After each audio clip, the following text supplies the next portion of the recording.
अस्सलामु अलैकुम वरहमतुल्लाहि वबरकातुहू। मैं मोहम्मद इम्तियाज़ पलामवी। मुअज़्ज़ज़ नाज़रीन, इस हकीकत को आप अच्छे तरीके से जानते हैं कि बरेली मज़हब से ताल्लुक़ रखने वाले उलमा व खुतबा झूठ बोलकर अपनी आवाम को गुमराह करते हैं।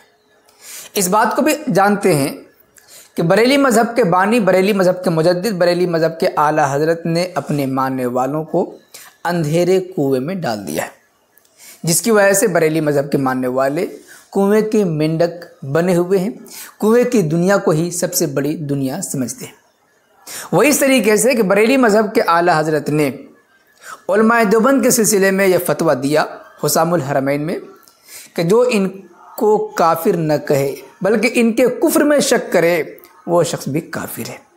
इस लिहाज से दुनिया के कोने कोने में आपको देवबंदी मिल जाएंगे, और देवबंदी न भी मिले तो ऐसे लोग ज़रूर मिल जाएंगे जो उलमाए देवबंद को पक्का सच्चा मुसलमान मानते हैं। अगर पक्का सच्चा न भी माने तो ऐसे लोग तो यकीनन मिल जाएंगे जो उलमाए देवबंद की तकफीर में शक करते हैं।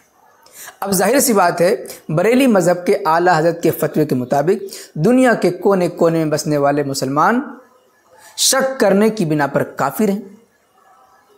अब ऐसों को जो काफिर न समझे वो भी काफिर हैं।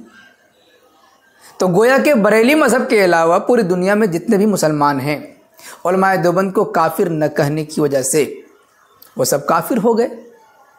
अब जब वो काफिर हो गए तो बरेली मज़हब के मानने वाले अपने मज़हब व मसलक के अलावा किसी को तो मुसलमान समझ नहीं सकते, लिहाजा वो कुएं के मेंढक हो गए। बहरहाल, मैंने 2-4 दिन पहले एक वीडियो बनाई जिसमें ये दिखाया कि बरेली मज़हब के एक पॉपुलर ख़तीब हैं साकिब रज़ा मुस्तफ़ाई साहब। उन्होंने एक देवबंदी हाफिज़ कुरान हाफिज़ अबू बकर को मुबारकबाद दी, इसलिए कि हाफिज़ अबू बकर पाकिस्तान के रहने वाले हैं, लेकिन शियों के गढ़ में ईरान में जा कर के उन्होंने क़िराअत के मुकाबले में अव्वल पोजीशन हासिल की। पूरे इस एतबार से उन्होंने पाकिस्तान का नाम रोशन किया था। साकिब रज़ा मुस्तफ़ाई साहब ने उनको अपने यहाँ बुलाया मुबारकबादी देने के लिए, उनसे गले मिले और सारी बातें हमने बता दी, आप देख सकते हैं। तो हमने कहा कि जब उनके आला हज़रत ने कुफ्र का फतवा लगा दिया, ये देवबंदी हाफिज़ कुरान को गले लगा रहे हैं, तो जाहिर सी बात है मुसलमान मान करके लगा रहे हैं, तो उनके कुफ्र में शक करने की बिना पर भी काफिर हो गए। इस वीडियो के अपलोड होने के बाद बरेलवी परेशान हो गए। एक साहब ने तो, आप देख सकते हैं थंबनेल ये है, इन साहब ने तो मेरे खिलाफ वीडियो बना दी और कई सारे लोग परेशान होकर के फ़ोन करने लगे और फ़ोन पर बातें करने लगे कि तुमने बातें गलत बताई हैं, घुमा फिरा करके बातें कही हैं कि हमारे आलिम ने, हमारे उलमा, हमारे आला हज़रत तमाम देवबंदियों को काफिर नहीं कहते, बल्कि सिर्फ उन 4 अकाबिरीन देवबंद को काफिर समझते हैं जिनका हुसामुल हरमैन में ज़िक्र है।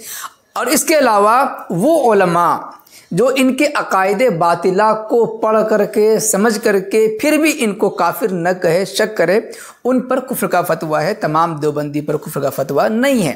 यानी कि 90%, उनके कहने के मुताबिक 90% देवबंदी ऐसे हैं जो आम हैं, वो इस फतवे से खारिज हैं, क्योंकि उनको पता ही नहीं है कि इन अकाबिर देवबंद के कुफ्री अकायद क्या हैं, उनसे वाकिफ़ ही नहीं है, लिहाजा उन पर कुफ्र का फतवा नहीं लगता है। इस तरह की मुलम्मा साजी करके अपने आला हज़रत के दिए गए फतवे की जद में न आए, अवाम से आँख मिचौली खेलना चाह रहे हैं, इस फतवे की जद से बचना चाह रहे हैं और इस तरीके से बहकी बहकी बातें करके सोच रहे हैं कि हम बहुत बड़ा तीर मार रहे हैं। लेकिन याद रखें, बरेली मज़हब के मानने वाले, उनके आला हज़रत ने बरेली मज़हब के मानने वालों को कुएं का मेंढक बना दिया है। पहली बात हम उसी पर कर लेते हैं कि ठीक है, साकिब रज़ा मुस्तफ़ाई साहब ने एक हाफिज़ कुरान को गले लगाया, मुबारकबाद दी, उनके कुफ्र में शक किया, फिर भी वो काफिर नहीं हुए, क्योंकि मुमकिन है कि हाफिज़ अबू बकर को उलमाए देवबंद के कुफ्री अकायद का इल्म ना हो। ठीक है, थोड़ी देर के लिए तस्लीम कर लेते हैं। ये तस्वीर देख लीजिए। साकिब रज़ा मुस्तफ़ाई साहब हज़रत मौलाना तारिक जमील साहब, जो कि उलमाए देवबंद में से बड़ी मकबूलियत है, पूरी दुनिया में इनकी गूंज है, करोड़ों लोग इनकी बातों को सुनते हैं, इनके देवबंदी होने में तो कोई शक नहीं होगा आपको। बरेली भी इनके खिलाफ भी खूब तकरीरें करते हैं। ये देखें तस्वीरें, किस तरीके से साकिब रज़ा मुस्तफ़ाई साहब हज़रत मौलाना तारिक जमील साहब से मुलाकात कर रहे हैं, बातचीत कर रहे हैं। क्या इस पर भी साकिब रज़ा मुस्तफ़ाई पर कुफ्र का फतवा नहीं लगेगा? आपका क्या ख्याल है? क्या मौलाना तारिक जमील साहब भी उलमाए देवबंद या अकाबिर देवबंद के जिन 4 अकाबिर पर कुफ्र का फतवा लगाया गया जिस बिनात पर, क्या उन इबारतों को मौलाना तारिक जमील साहब भी नहीं पढ़ा होगा? आप क्या कहना चाहते हैं? क्या मौलाना तारिक जमील साहब भी उन बातों से नावाकिफ़ हैं? अगर मान लेते हैं नावाकिफ़ है, तो फिर आपको पता चलता कैसे है कि ये बंदा अकाबिरीन देवबंद के 4 बुजुर्ग जिन पर कुफ्र का फतवा दिया गया हुसामुल हरमैन में, इन साहब ने उनके अकायद को पढ़ लिया, समझ लिया, फिर भी कुफ्र का फतवा नहीं लगाया? आपको इल्म कैसे होता है?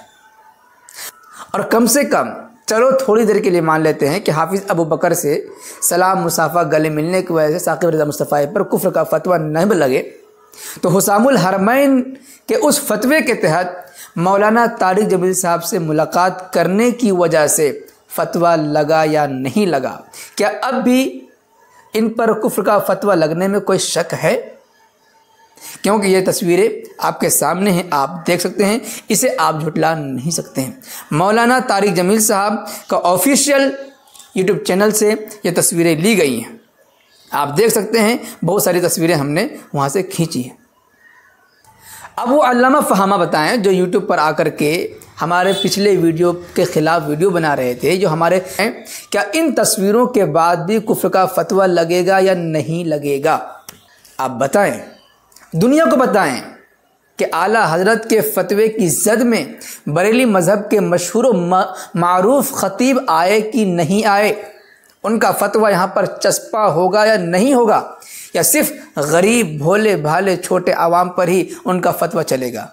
जब तक ये हक़ाइक़ उनके सामने नहीं आएंगे, आंखें नहीं खुलेंगी। आप इस वीडियो के सिलसिले में क्या कुछ कहना चाहेंगे कमेंट बॉक्स में ज़रूर लिखें, और जो मेरे पहले वीडियो पर तबसरा किए थे, ज़रा इस वीडियो पर भी तबसरा करने की ज़हमत गवारा करें। मोहतरम नाज़रीन, वैसे आप इस सिलसिले में क्या कुछ कहना चाहेंगे कमेंट बॉक्स में ज़रूर लिखें। वीडियो को लाइक करने के साथ खूब शेयर करें। शुक्रिया, जज़ाकल्लाह। अस्सलामु अलैकुम व रहमतुल्लाहि व बरकातुहू।